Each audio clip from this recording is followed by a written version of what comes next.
Hello everyone, स्वागत है आपका रेप्लिका वर्ल्ड में। तो आज हम डिस्कस करने वाले हैं DSSB TGT का जो एग्ज़ाम पैटर्न होता है कैसा होता है उसके बारे में।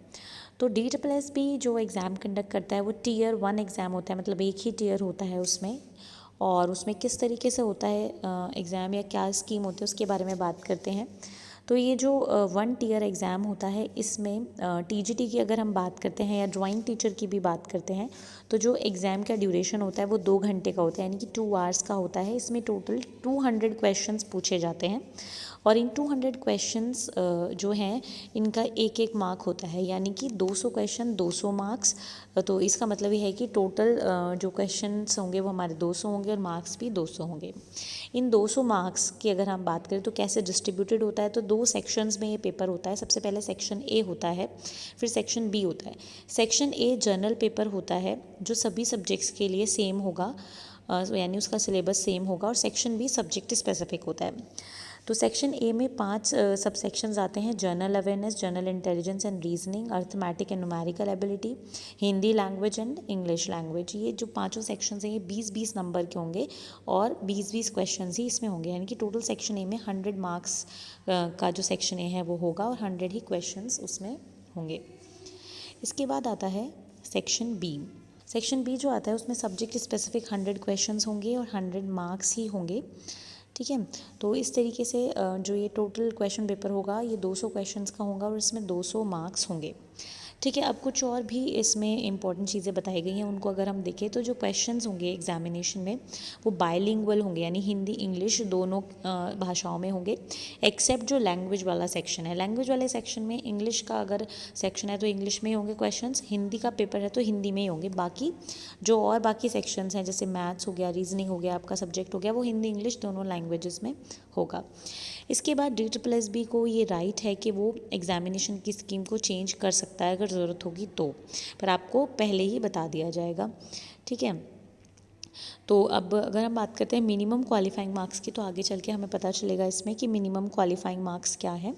तो ये वाला पॉइंट हम देखते हैं बहुत ज़्यादा इंपॉर्टेंट है। बहुत सारे जो स्टूडेंट्स होते हैं उनके मन में इस चीज़ को लेके बहुत ज़्यादा भ्रम होता है। उस चीज़ को आज मैं क्लियर करना चाहती हूँ कि जो मिनिमम क्वालिफाइंग मार्क्स हैं इस सब्जेक्ट मतलब इस पेपर के लिए वो हम आगे डिस्कस करेंगे कि कितना है। जैसे कुछ कैटेगरी के लिए 30% है, किसी के लिए 40% है ना। किस चीज़ में है, मतलब सेक्शन ए भी उसमें इंक्लूड है, सेक्शन बी है, क्या है। तो देखिए जो भी मिनिमम क्वालिफाइंग मार्क्स हैं वो सिर्फ सेक्शन बी पर लागू होती है चीज़, मतलब कि समझिए इस चीज़ को। जैसे कि कोई एक कैंडिडेट है जो कि एक जनरल कैटेगरी से बिलोंग करता है और मान लेते हैं कि जनरल कैटेगरी के लिए जो मिनिमम क्वालिफाइंग परसेंटेज है वो 40% है, मतलब कि इस पूरे पेपर में 40% जो मार्क्स हैं आपके आने चाहिए। ठीक है, तो अब ऐसा नहीं है कि यहाँ पर सेक्शन ए में इतने पर्टिकुलर मार्क्स आने चाहिए, वो 40 मार्क्स आपके दोनों के मिलाकर आने चाहिए। ठीक है, और उसमें ऐसा नहीं है कि सेक्शन ए का होगा कि सेक्शन ए में कम से कम इतने आने चाहिए। पहले क्या था कि सेक्शन ए का अलग क्वालिफाइंग क्राइटेरिया होता था और बी का भी अलग होता था, पर बाद में इस चीज़ को हटा दिया गया और DSSB ने बोला कि ये जो मिनिमम क्वालिफाइंग मार्क्स वाला जो चीज़ है मैंडेटरी वाली वो सेक्शन बी के लिए, मतलब कि सेक्शन बी में पर्टिकुलरली इतने नंबर आने ही चाहिए। जैसे अगर 40% का क्राइटेरिया है तो सेक्शन बी यानी सब्जेक्ट स्पेसिफिक जो होता है उसमें इतने मार्क्स आने चाहिए, जैसे 40% आने ही चाहिए तो ही आप क्वालिफाइंग है। समझ गए? तो यानी मिनिमम क्वालिफाइंग मार्क्स का जो क्राइटेरिया है वो सेक्शन बी पर लागू होता है, जो कि डोमेन स्पेसिफिक सेक्शन है। जैसे अगर मान लीजिए आप साइंस के हैं तो सेक्शन बी आपके साइंस के क्वेश्चंस का होगा, तो साइंस वाले सेक्शन में सेक्शन बी में आपके पर्टिकुलर परसेंटेज आनी चाहिए नंबर की, यानी इतने नंबर आने चाहिए तभी आप क्वालिफाइंग माने जाएंगे। ठीक है, सेक्शन ए का कोई मिनिमम क्वालिफाइंग मार्क्स नहीं है, बट अगर मेरिट तैयार होगी तो मेरिट में दोनों के मार्क्स जुड़ेंगे से। चलो मान लेते हैं 170 मार्क्स है तो 200 में से आपके 170 मार्क्स हैं, तो 170 मार्क्स में हम मान लेते हैं कि सेक्शन बी में आपके 90 मार्क्स हैं और बाकी जो मार्क्स हैं वो सेक्शन ए में हैं आपके।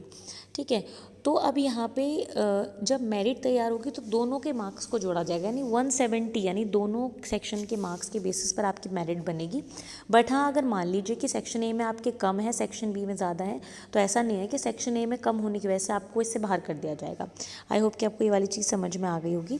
ठीक है, तो वो मैंने आपको बता ही दिया कि इवैल्यूएशन जो होगा वो सेक्शन ए और सेक्शन बी दोनों के मार्क्स को मिलाकर होगा। और ऐसा कोई प्रोविज़न नहीं है कि री इवैल्यूएशन हो या री चेकिंग हो आंसर शीट्स की, ऐसा नहीं होगा। जो एक बार चेक हो गया वही होगा, ठीक है। और DSSB के पास पूरा राइट है कि वो कैंसिल कर सकता है, विड्रॉ कर सकता है या डिलीट कर सकता है किसी भी क्वेश्चन को क्वेश्चन पेपर में से, अगर वो सही नहीं है तो। और बाकी बचे हुए क्वेश्चंस के बेसिस पर वो मैक्सिमम मार्क्स को डिसाइड कर सकता है। और negative marking will be applicable and deduction of 0.25 marks will be made for each wrong multiple choice answer. यानी कि हर एक गलत पे आपको 0.25 मार्क्स आपके कट जाएंगे, यानी 1/4 मार्क्स आपके कट जाएंगे, ठीक है। और स्किल टेस्ट और एंड्योरेंस टेस्ट अगर आपके पोस्ट के लिए रिक्वायर्ड है तो होगा, जैसे टीचर के लिए नहीं है तो नहीं होगा। इसके बाद पोस्ट प्रेफरेंस की अगर बात करते हैं तो पोस्ट प्रेफरेंस में क्या होता है कि जब ई डोजियर भरा जाता है, यानी कि जब आप एग्जाम में क्वालिफाई कर लेते हैं फिर आपको अपने डॉक्यूमेंट्स को अपलोड करना होता है, तो उस टाइम पे आपका प्रेफरेंस पूछा जाता है कि कौन से डिपार्टमेंट में आप काम करना चाहते हैं, सो एंड सो ये, ठीक है। और उसके बाद आपके प्रेफरेंस और आपके मेरिट के बेसिस पे आपको पोस्टिंग दी जाती है। इसके बाद मोड ऑफ़ सिलेक्शन की अगर हम बात करते हैं तो मोड ऑफ़ सिलेक्शन यही है कि कंप्यूटर बेस्ड जो एग्जामिनेशन है उसके मार्क्स के बेसिस पर ही आपको सेलेक्ट किया जाएगा। उसके बाद फिर जब आपकी मेरिट बन जाएगी और मेरिट में आप आ जाएंगे, उसके बाद आपको अपने डॉक्यूमेंट्स वहाँ पे अपलोड करने हैं। फिर आपके डॉक्यूमेंट्स को देखा जाएगा कि सब ओके है या नहीं है। एक बार ये सब हो जाता है तो उसके बाद फिर आपको वेरिफिकेशन होता है आपका, और फिर अगर आप पूरी तरीके से सही पाए जाते हैं तो फिर आपको पोस्टिंग दी जाती है, ठीक है। तो देखिए अब यहाँ पे ये भी बता रखा है मिनिमम क्वालिफाइंग मार्क्स कितने हैं।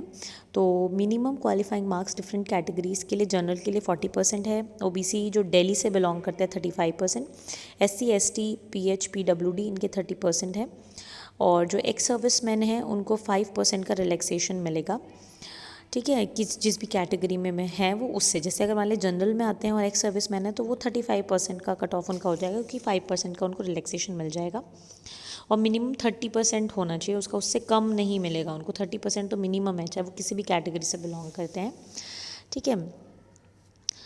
और इसके अलावा फिर कट ऑफ मार्क्स जो हैं वो कितने, जैसे ये तो एक मिनिमम क्वालिफाइंग मार्क्स है, कट ऑफ कितने पे जाएगा वो इस बात पर डिपेंड करता है कि कैंडिडेट्स कितने हैं और कितने पे मेरिट गई है, उस हिसाब से कट ऑफ को डिसाइड किया जाता है, जो कि DSSB जो है वो ही डिसाइड करता है, ठीक है। अब देखिए इसमें क्या लिखा हुआ है कि मान लीजिए कि कोई 2 कैंडिडेट्स हैं जो सेम कैटेगरी से बिलोंग करते हैं, उनके मार्क्स भी सेम है, तो फिर कैसे सिलेक्शन होगा।